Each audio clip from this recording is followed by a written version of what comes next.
coming at you with another one. Hey, check this out. The 33-year-old TV show called Cops was canceled. I didn't get a chance to get around to this, but I'm going to get around to it today. This TV show, Cops, has been on the air for 33 years. It's been on the air since 1987. Because me and my girlfriend are going through a custody battle with my little girl, and I assume she's probably the... You think she called in? Yeah, I know she did. Who else would? How'd we get the story? She said she'll get me sometime when I least expect it again. It had a good long run since 87, 33 years. Now, it recently was canceled. Recently canceled in the midst of all of the protests. It was run under the Paramount network. Paramount canceled it because, of course, all of the uproar about the cops. Cop Watch points out those projectiles, like the one I picked up at that same protest on Friday, can be dangerous fired that way. And George Floyd's death. He doesn't let up until the 46-year-old's listless body is put on a stretcher. So, of course, the question you want to ask is, or you should be asking is, why did a TV show that ran for 33 years promoting cops have to cancel because of George Floyd's death? The show itself seems on face value as though it would have been perfect to restore the dignity of cops. It had so much footage about cops. It had so much interactions with cops in the community. Like I said, you got little kids out there now who are jacking people. You got any ID on you, Randy, other than... Oh, Randy, what are you doing here? Don't you know you're in a bad area? I mean, they eat people up like you for lunch around here, man. So many radio calls, so many varieties of situation with cops. 33 years it stayed on the air. People must have been watching it. So why then, after such a long period of time, the George Floyd's death, why would it cause it to cancel? I'll tell you why. Because what Paramount knew from the beginning, and what has been a staple in propaganda, has been to portray police departments and police officers as benevolent people. Broad Boulevard, right? Yeah. Lightly, get on out of here, man. Yeah. Don't come back. All right. All right? Take care of yourself. Don't come back now. But when you pull back the propaganda and really begin to look at the reality of what is going on, you begin to see that what's being portrayed to you is more than likely not what you've been taught to believe. If I ever catch you on my list, we will have some problems. I will read you the Riot Act before I arrest you. Do not let me catch you dirty. Because if I catch you dirty, I'm going to talk to you just like I'm talking to you now, but then it's going to be my time to do what I have to do. What's up, man? Up on the car, man. Both of you, up on the car. On the car, man. On the car, man. On the car. One at a time, one at a time. In that show, Cops, tons of abuse took place. Tons of abuse that was, looked at as great and honorable and made the cops look like they were tough, as long as the propaganda or the witchcraft, I'd like to use, of believing that the cops were so right and so benevolent. In that show, man, they were beating up drunks, dragging them out of cars, dragging women half naked by their feet, by their arms, clowning black men that they were arresting. All manner of evil things went on that show for 33 years. Right now. Get on the ground. Yes, I want 20 from both of you. I don't ever want to see any of you all on my list, because if I ever catch you on my list, we will have some problems. And because of how well they put it in the minds of the public that the cops are good and noble and right, nobody came up against it. It wasn't until the George Floyd's death did this horrible show get canceled. The other show, boy, that's just like it, and it may even in some cases be worse, is that Dog the Bounty Hunter. That is a horribly evil show. Locking up Mexicans and beating up Mexican women, all this to supposedly affect warrants. This whole idea of law enforcement is really an idea of abusing black people, like we brought out before, that goes all the way back to the days of slavery. After slavery, after we were emancipated in slavery, by the hand of the Lord, not by Lincoln. He was forced to do it, even though he didn't want to do it. Y'all saw that in the Juneteenth tapes. So here we are. We get emancipated back then. We walking around. How was it that they were going to get us in slavery and put us down again? They were going to make us look like and seem like criminals. D.W. Griffith's A Birth of a Nation is one of the most important films in cinema history, and is considered to be the birth of the American film industry. It's hard to overstate the impact that this film had both on the medium of film itself and on culture as the film was responsible for some major leaps in film technology, including the first scene shot at night by a phosphorus lamp, along with new developments in editing technique and camera movements. But culturally, however, the film carries somewhat of a darker legacy. Even in 1915, the film was met with controversy. Showing of the films were protested by the newly formed National Association for the Advancement of Coloured People for its portrayal of black people. Executive Secretary of the NAACP, Mary Childs Nerney, wrote, "The harm that it is doing to coloured people cannot be estimated. I hear echoes of it everywhere I go, and I have no doubt that this was in the mind of the people who are producing it." The film's portrayal of black people was so terrible that it was still being used as a recruitment tool for the Ku Klux Klan as late as the 1970s. With a runtime of just over 3 hours, the film is split into two halves, separated by an intermission. The first half is set at the outbreak of the Civil War. It follows two families, the Northern Stonemans and the Southern Camerons. It shows us their intertwined lives as they fight throughout the war. It's filled with spectacular battle scenes and ends with the assassination of Abraham Lincoln and a defeated South having to face harsh treatment at the hands of a victorious North. The second half of the film focuses on the reconstruction of the South after the war and the glorious origin of the film's supposed heroes, the Ku Klux Klan. The film shows South Carolina just after the war being occupied by black Union soldiers who push white people off sidewalks and are sexually aggressive towards white women. In one scene, a young white girl jumps to her death to avoid being pursued by a black man who is looking to force her into marriage. Up into these modern times, that has gone on. Nothing has changed since back then. And one of the greatest tools that they were able to use was the TV show Cops. You know, bad boy, bad boy. Trust me, you'll enjoy them. You get to shoot as much as you want. Bad boys, bad boys. Hey, what you gonna do? What you gonna do when we come in? Hey, no. I'm a bad boy.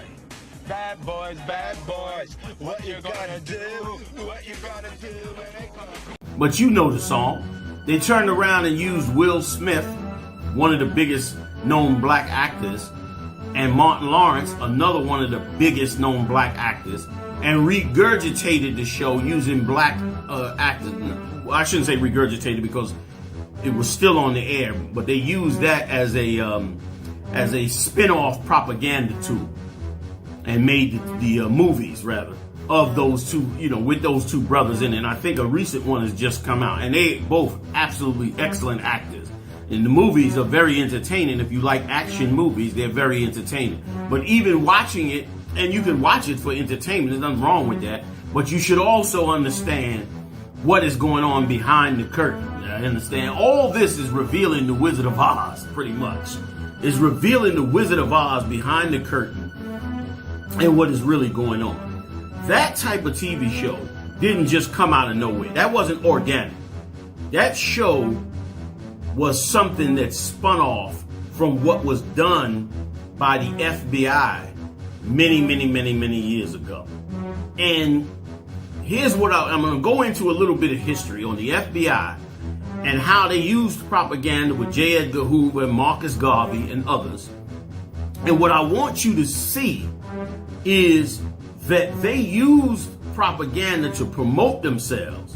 And in doing so, they in essence taught society that blacks were the criminals and that they deserved whatever they got. And many of the abuses that take place today were carried out by cops in many movies, TV show. Another show that is really loved today is that show Law and Order. In the criminal justice system, the people are represented by two separate yet equally important groups: the police who investigate crime and the district attorneys who prosecute the offenders. These are their stories. In that show, Law and Order, especially the earlier shows, before they brought in the Latino style actors as cops, and before they brought in the black guys as cops, but way back when the cops were white, the only black guy really on the show was the guy whose name on the show, I believe, was called Robinette. He was like a black young attorney on the show. But during those times, if you go back and look at those old Law and Order shows, those cops in those shows did all kinds of abuses to suspects. And they were off the edge at all the time, and it was something that taught cops and others that this is going to be the way the status quo goes. So let me give you a little bit of history on it. Let me give you a little bit of history of back in the day with J. Edgar Hoover, okay? J. Edgar Hoover assumed leadership of the FBI, or the Federal Bureau of Investigations, in 1924. That's very significant, that year, 1924, and I'm going to show you why in a minute. Then known as the Bureau of Investigations, right? The agency began aggressively shaping its image. Very early on, Hoover had a legitimate sense that if law enforcement was going to be effective, this is important, if people were going to come to you with their tips and respect you and fund you, it had to be sold to the American people as a worthy public good. Beverly Cage, professor of the 21st century American history, this is a Yale professor. He said that this is how he taught J. Edgar Hoover and them, this is how you have to portray yourself. If you want to be funded, if you want to be respected, if you want to be looked at as good and benevolent, you must portray yourself as being that way all the time, even if you're not, so to speak. Let me read them on a little more. In 1965, in the height of Hoover's influence on American media, FBI's approval rating peaked to 84%. So he had this influence in the 60s, all while the Civil Rights March was going on with Martin Luther King, Malcolm X, and all these different groups. There was the Panthers that were trying to empower black people from the chains of whites. He was in the midst, building up the FBI's reputation to its heights. Okay? While encouraging citizens to trust an agency charged with protecting them in arguably a good way, history shows that the FBI was least accountable in the moment it was most trusted. This is something else. Meaning, and this is coming from the Atlantic newspaper. Let me tell you something. What Hoover and them knew, that as long as the public trusted them and looked at them as benevolent, they could get away with almost anything. And sure enough, according to the Atlantic, when they were in their height, when their approval rating was in the sky, it's when they was the least benevolent. It was when they were the worst of the worst. Okay? And here's, and if I could, well, let me go on a little more, and then I'm going to go into a little other part of the history. History shows that the FBI was least accountable at that moment. Today, the publicity arm of the FBI is less powerful than it was during the Hoover era, but continues to consult, listen good, with directors, producers on hundreds of productions. Hundreds. That means all of those films that you see, TV shows that you see, they have their influence through their publicity office in those shows to portray themselves in a certain way. And the same goes for regular law enforcement as well. They went and adopted these practices from the 60s and before the 60s. They adopted these practices to make their images look great. So when you turn around and say, you know, we need the cops and we need this and we need that, you're really bought into the propaganda. And the more you look, like real human nature is supposed to be skeptical of those that are in power. That was the whole point of the Constitution of this empire. The Constitution was a checks and balances for those who would have power so that they wouldn't abuse their power. So they couldn't abuse their power. That was the point of it. Of course, that's out the window now. Been out the window for us. Never was in the window for us. Was always out the window. And so as long as you can give a sense that you are benevolent, above reproach, not given to criminology, you could get away with all kinds of things, man. Let me read a little bit more. Okay, here's what it says. says, but it continues to consult directors and producers on hundreds of productions. In a moment when the FBI is constantly making headlines, it's especially important to be skeptical about the agency's power over the media and the way it chooses to portray itself, meaning they portraying themselves as amazing. Now, let me get a little history for you, and then I'm gonna give you a little history, and then I'm gonna give you how, I'm gonna go back to these cops things. Listen to this good. In October of 1919, remember I told you that he became, J. Edgar Hoover became director in 24. Here's how he became director, okay? In 1919, a young Justice Department staffer wrote a memo describing the activities of Marcus Garvey, a rising star in the politics of the nation's black community. Marcus Garvey, as everybody knows, was famous back in the 20s for rising up black people, setting up shipping companies, doing all kinds of work to promote, and, he had Back to Africa movements and all that to get black people, empower black people. But they were plotting on them. This is back in 1919.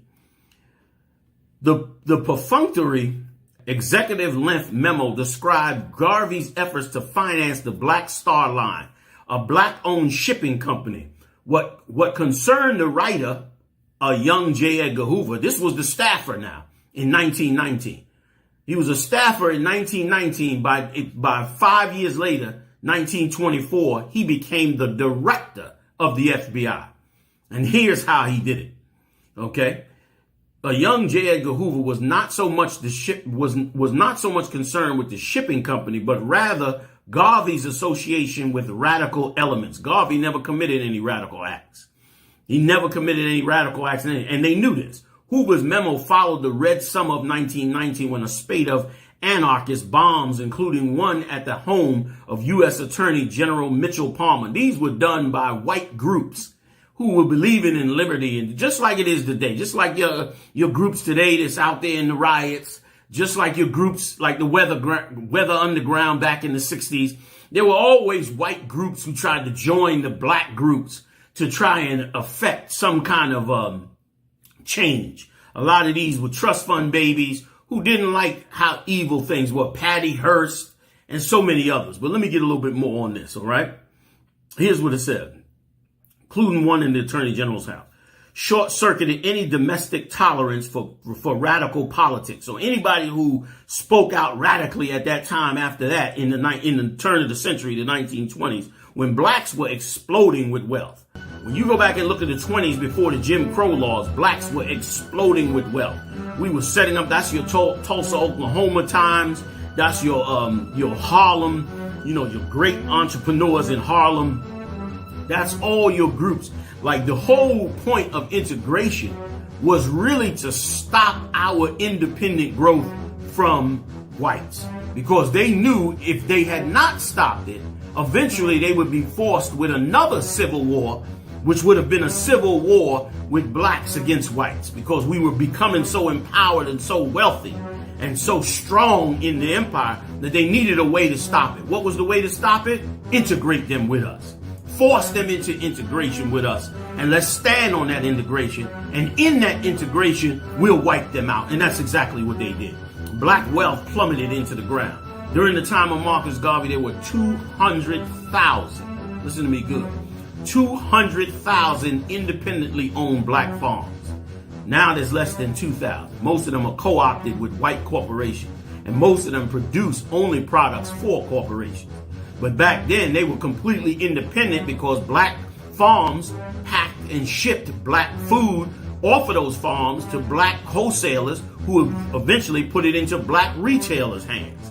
So it was a pipeline of direct economics that was totally uninterfered by white America except for taxes.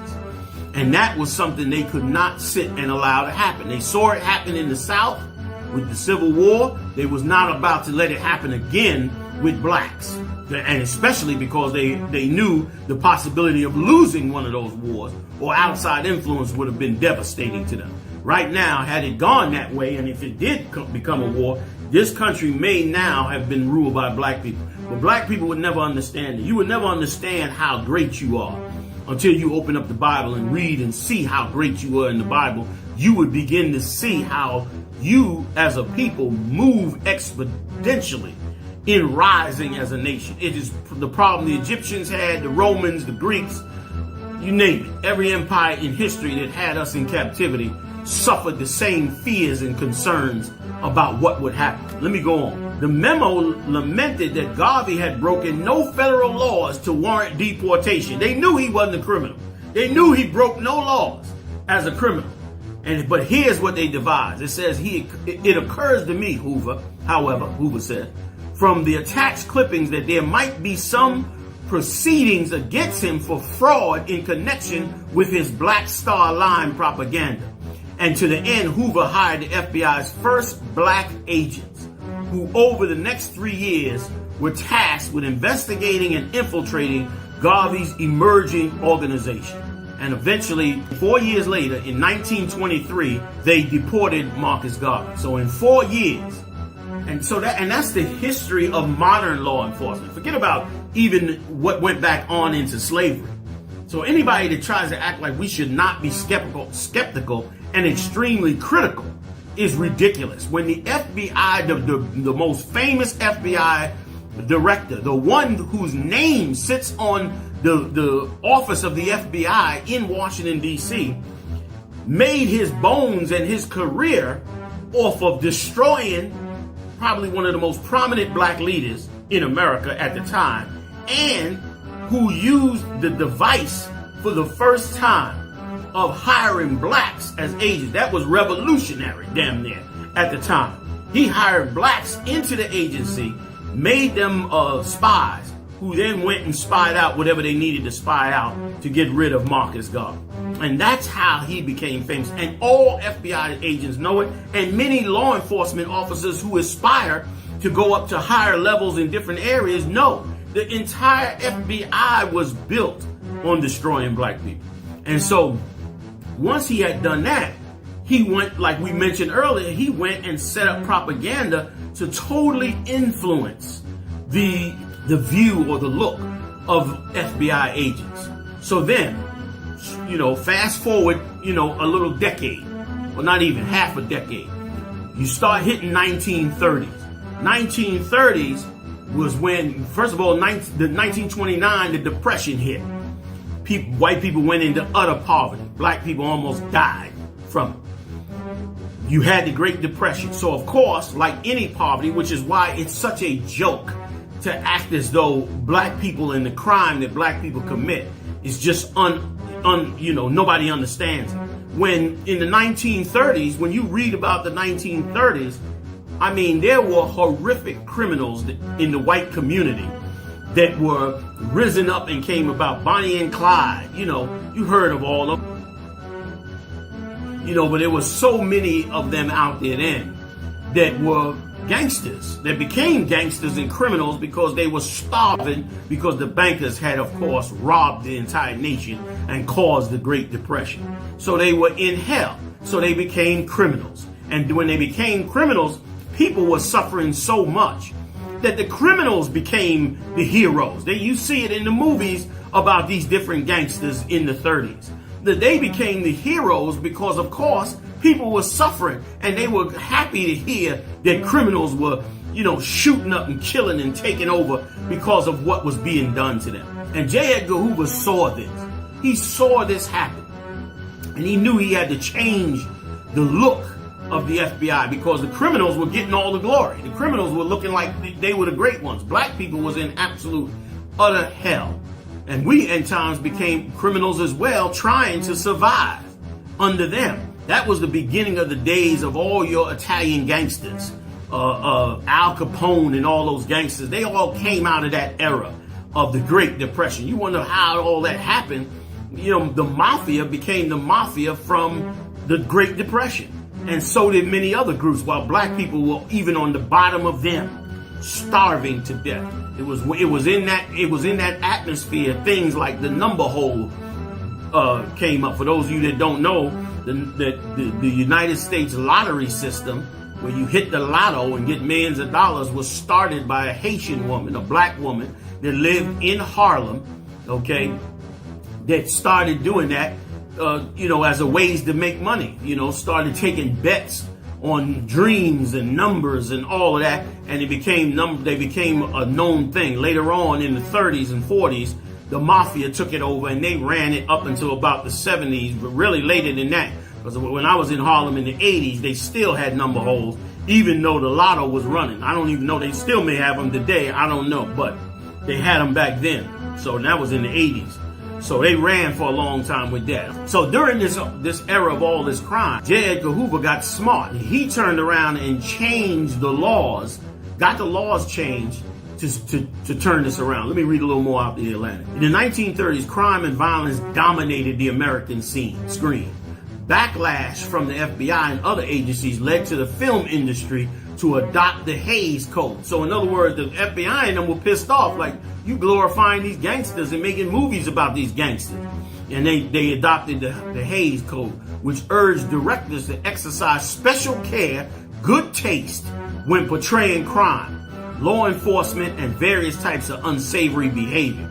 As you'll see below, how Hoover used the new code to his advantage, encouraging producers and directors to meet him whenever they wanted to include portrayals of the Bureau in their work. So they had to sit down with Hoover and get his approval, because in the movies he was making sure that his FBI agents were looking the right way and had the right persona and all of that. They used to get upset. A little known fact, in the 70s, the FBI and other law enforcement agencies used to be upset with the British law enforcement agencies making their movies, like what's the famous one, 007, and all of these different movies that they made over in England. And the reason they would get upset with them was because in England they would use the .380 pistol, which is a small pistol. If you go look at a lot of the James Bond movies, he's using a very small pistol. And the American propagandists hated that. They wanted a big gun. That's why they came out with movies like Dirty Harry with the .44 Magnum. It was like, we don't like the way the British doing it. We're going to show our cops to be deadly killers. And that's how they began to merge the image of cops to be benevolent and tough and bad and badder than the criminals. And they started to change the mindset in America. You think you living in a society where your brain is working free. All of this is propaganda and game. All of it. Every bit of it is swaying your minds, man. And they swayed the minds of the people in the empire to believe that blacks were the criminals and everybody else was wise and everybody else was good and right and benevolent, and further portrayed blacks in shows like Cops as though they deserved the beatings. They deserved to get dragged out the car. They put scenarios together that made it look like these suspects deserved what they got.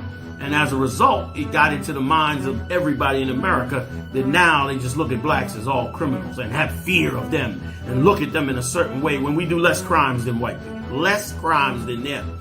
But we are portrayed as being, the evil. And again, it goes all the way back to slavery. This ain't new. So anyway, let me get a little bit more, okay? And it says this: Hoover used the new code to his advantage, making producers meet with him. 2 decades later, in '54, Congress made it illegal for anyone to depict the FBI for a commercial purpose without the explicit approval of the FBI director. That's why you turn around, when you go back and you look at the TV shows of the 50s, like Get Smart, Dragnet, Chips, the ones with the motorcycles, all of those were portrayed under the direction of the FBI to make sure that you made them look just like they wanted you to make them look. Okay, it wasn't until after that that they began to spin out of control. And I'm saying all this for a good reason, because I'm about to drop something on you that you should really know and understand later on. In the 60s, with its approval sky high, the FBI perpetrated a series of gross human rights violations. This is so important. This is so important. When you propagandize law enforcement and make law enforcement look as though they are righteous, that opens the door for them to abuse people. It opens the door for them to do heinous crime. They're supposed to always be under scrutiny. They're not supposed to have the image of automatically they're righteous. If they have that image, then they get to abuse people and hide behind the image, man. Okay, and of course, people don't understand that, so they got, signs in their lawns saying we love the cops and we support the cops, when they're not realizing what they're actually supporting is allowing cops to do evil against blacks, Latinos, and natives. Let me read a little bit more about this. It says that they perpetrated a series of gross human rights violations. The Bureau under Hoover harassed and spied on civil rights leaders and other activists. In the years before Martin Luther King's death, the FBI gathered evidence on his infidelity and tried to use it to blackmail King into killing himself. Amazing. Amazing. So they got dirty. They had a good reputation. They was looked at as loved. They was looked at as respected. And so what did they do? They used that reputation to do all types of undercover dirty things. And what you're seeing out here today with all these with all these cameras is the washing off of the propaganda that was put on law enforcement. You was lulled to sleep with the belief that law enforcement was so benevolent. And unfortunately for them, the video camera came out on the cell phone and began to now turn around and film all the actual things that they were doing that is now shocking everybody around the world. Let me read a little bit more. Much of the abuse was only revealed in 1975 when the Senate convened the Church Commission to respond to Watergate and other abuses, because for those of you that may not know, Nixon was using the FBI to do all types of dirty things to his rivals. And as a result, it got all exposed and they had a whole big thing, and Nixon had to resign. So let's go on. 3 years later, with the FBI's approval rating in an all-time low, Congress passed the Foreign Intelligence Information Act, designed to keep the FBI in check by allowing other branches of government to oversee its surveillance operations. Overall, check this out, the FBI lost much of its power it once had to determine how it was seen and understood. Today's directors and producers are no longer legally required to consult with the FBI before portraying the agencies in films. Check this out. So let's take it to the scripts. All right, let's get into the scripts on it. Run through a few of them right quick. All right, let y'all check them out. First of all, this is Matthew 7:15. This could not happen to us if they didn't have the help of black leaders. Just always comes back to that. Leadership is everything. Okay, and poor leadership destroys. Good leadership raises up and builds. Just like the scriptures say, when the righteous are in charge, people rejoice. When the wicked are in charge, the people mourn. So let me get a little bit more. Beware of false prophets. This is Matthew 7:15, which come to you in sheep's clothing, but inwardly they are raving wolves. Those that lead over us are like raving wolves, which is why this has been able to go on against black people for so long. Again, I'm going through these quick. Zephaniah 3:1. Woe to her that is filthy and polluted, to the oppressing city. That's every city in the empire is an oppressing city that's filthy and polluted. Second verse, Zephaniah 3:2. She obeyed not the voice. She received not correction. She trusted not in the Lord. She drew not near to her God. We didn't draw to our Father, our power. So the oppressing city just ravished us and destroyed us. Here's what it says. Her princes within her are roaring lions. Her judges are evening wolves. That's who's ruling over us, man.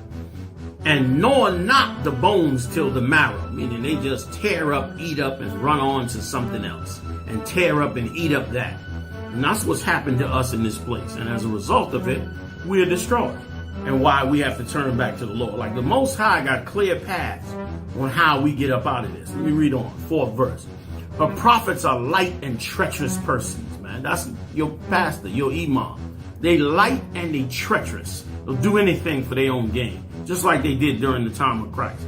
Her priests have polluted the sanctuary. They have done violence to the law. What does it mean to do violence to the law? It means that you set up laws in ways that are totally against the law. You approve things, being the priest and the prophets, you approve things that you know are totally against the Lord's will. And in doing so, you draw violence to the Lord's law. Something the Lord despises, man. Let me get a few more. Judges 16:25. Because this is not new. They turned around and made this TV show so that they could propagandize the police department in a certain way. And did it at our expense. But this is not new.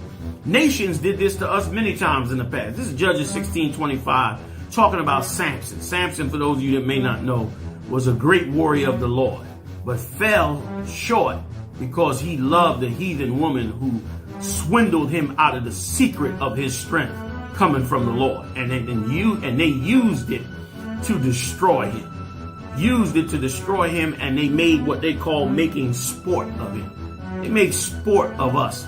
These TV shows, 33 years that show got on there where they dancing and hopping and drinking coffee, bad boys, while whooping black people's behind, dragging them to jail, beating them up, doing all kinds of horrible things to Latinos, natives, doing all kinds of heinous, wrong misjudgments against them, brutal attacks on them. And meanwhile, they glorified and made sport of it. They did the same to Samson. Here's what it said. Judges 16:25. And it came to pass when their hearts were merry, they said, call for Samson that he may make us sport.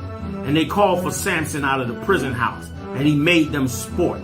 And they set him between the pillars. Meaning when they say made him sport, like they made mockery of him. They used him like you would, like they do on that show. They beat you up, abuse you, or do this to you, or talk to you a certain way, or degrade you all on camera in front of the public so people at home could laugh at you and say, oh, he's a dumbass, and all that. And meanwhile, your life is ruined, and they're just making sport of you. They're just having a good time with you. This is the things that the Lord thinks about. Even though dumb, stupid man doesn't think about it, the Lord thinks about it. Let me read on. In 2 Peter 2:2. And many shall follow their pernicious ways, by reason of whom the way of the truth shall be evil spoken of. Like these pernicious ways, these evil ways, make the truth evil spoken of. When the truth of the matter is this, that Christ died to restore the 12 lost tribes of the children of Israel. And if you believe in the Lord and you follow Christ, he will restore those 12 tribes and bring down every empire on this earth that seeks to destroy you, man. And that's where you should walk. That's how you pull brothers out of this hell. Reading on the 3rd verse. And through covetousness, loving other people's stuff and taking other people's stuff, shall they with feigned words make merchandise of you. With nice words, they make merchandise of you. Many times they come up just like the brother Brooks in Atlanta.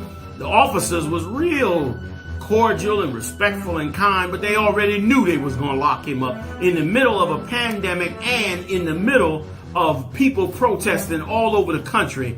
They still wanted to lock him up on some semi-drunk drive. And meanwhile, he pulled over and went to sleep off the drunkenness. They made him move the damn car and then went to lock him up. And of course, in his drunkenness, when he tried to get away, they blasted him and took his damn life. Was that worth a get drunk ticket? Was ridiculous, man. 3rd verse. And through covetousness shall they with feigned words make merchandise of you, whose judgment now of a long time lingereth not. His judgment is coming. And their damnation slumbereth not. That's how heavy Peter looked at. This is the New Testament. This evil that has gone on in the empire for so long, judgment is coming from the Most High. He's going to bring judgment down because of this. This COVID-19 is making a comeback. It's not stopping, which means the Lord is not finished with his punishments. Look for another hit from out of nowhere where the Lord brings another punishment or another plague on the empire. It could happen at any moment. So look to see what the Lord does. I'll see y'all live on the next one, y'all. I want you to stay strong in the spirit of the Lord. Hey, listen, if you like this tape, hit the like button and share it, man. Hit the share button. Everybody share it to their own personal Facebook accounts. Share this video, man, to wake up brothers and sisters all over this earth. Hit the like button. Check me out Monday night. I'm live every Monday night. I bring the heavy hitters in. We do it up live right on this same channel. I'll see you then.